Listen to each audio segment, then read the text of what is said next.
Hi, this is Roxanne. I haven't seen you for quite a while, but I have some nice Christmas stories that I'm going to want to share with you. So I'd like to start out today. This one is about Hanukkah. I know you may have been hearing about Hanukkah, and I thought it'd be nice to share this book that tells a story about Hanukkah and how and why it is special. Okay. As winter grows near, night creeps up a little earlier each day. It's too dark to play outside after supper, but Jewish children aren't unhappy. They know that a very special holiday is coming. It is Hanukkah, the festival of lights. Hanukkah means rededication.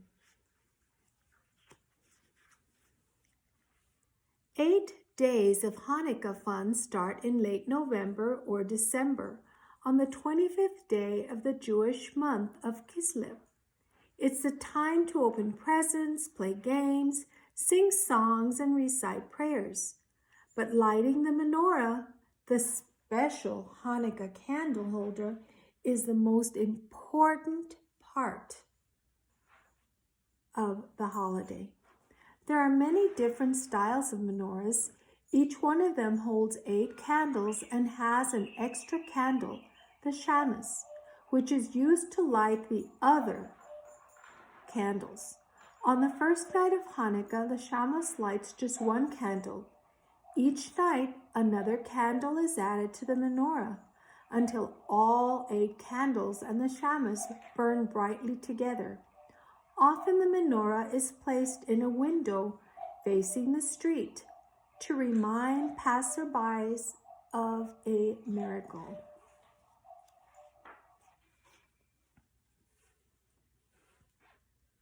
Hanukkah is celebrated because of the miracle that happened more than 2,000 years ago in Judea, a little country of shepherds, farmers, and craftsmen. Unlike most people at the time, the people of Judea, the Jews, believed that there was just one God, and they tried their best to follow God's commandments. To honor the Lord their God, they built a beautiful temple on Mount Moriah in the city of Jerusalem. From the surrounding valleys and hills, the people could see their temple. It filled their hearts with joy. Outside the temple were courtyards with sweet-smelling trees and flowers. Inside the temple was the ark. It housed the sacred scrolls of the Torah, which contained the laws of God that God had given to the Jews. In front of the ark stood an altar where the first fruits of the harvest and other offerings were made to God. And there was a lamp that was kept burning night and day with special oil. There were many gold and silver objects in the temple, but the ever-burning light was the most precious thing to the Jews. It was a sign of God's bond with them.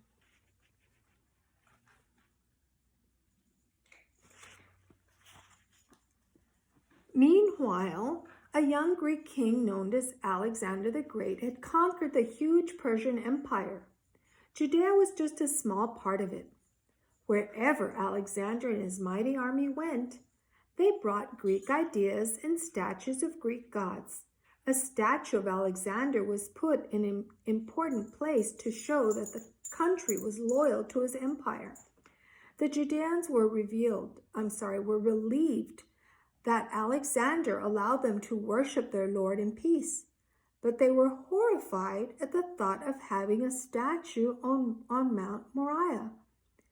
Their Lord God did not allow statues. The king understood this, and he made an exception for Judea. In appreciation, many Jewish families named their firstborn sons Alexander in his honor. But after King Alexander's death, the rulers continued to treat the Jews well until King Antiochus came into power. Antiochus decided to put an end to the Jewish customs. He forbid the Jews to observe the Sabbath, the holy day of rest, or to worship the Lord in any way. Then, on the 25th day of Kislev, his soldiers brought a huge statue of Zeus into the temple. Antiochus slaughtered a pig on the altar and spattered its blood on the sacred Torah scrolls. Soon the soldiers spread out into the countryside. They set up a statue of Zeus in the village of Modin and demanded that the people bow down to it. Mattathias, a villager with 5 strong sons, knocked down the statue. "Whoever is for God and his laws, follow me," he shouted. Mattathias and his sons formed a rebel band called the Maccabees. Maccabee means hammer in Hebrew. Hiding in caves by day, the Maccabees would strike at night, destroying the statues and attacking the soldiers. The rebels grew stronger and bolder as more Jews joined them.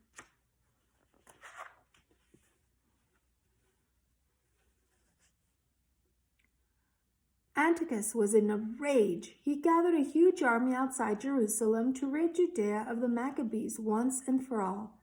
But the Maccabees swept out of their hiding places at dawn. Their surprise attack drove out the mighty army. The joyful people rushed to the temple. The filthy mess they found made them weep. But they brushed aside their tears and got to work, scrubbing and repairing. They built a new altar.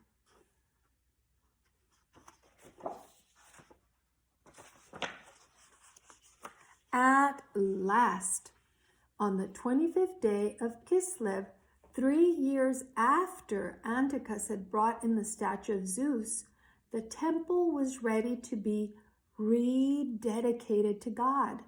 It was time to light the ever-burning flame.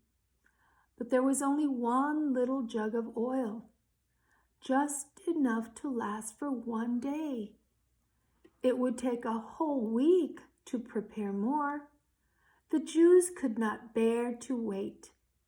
With a prayer, the priest poured the jug of oil into the lamp, and the flame began to glow. And by a miracle, the ever-burning light continued to glow day after day for 8 days. And ever since that time, on the 25th day of Kislev, Jewish families all over the world light the first candle on their menorah and remember the rededication of the temple. They fry crispy potato pancakes called latkes or jelly donuts dipped in cinnamon and sugar called sufganiyot to recall that little jug of oil that served their ancestors so well. So they celebrate the miracle of the oil that lasted for 8 days. So I hope you enjoyed learning about Hanukkah, and stay tuned in the next few days because I do have some other stories to share. Stay safe. See you later.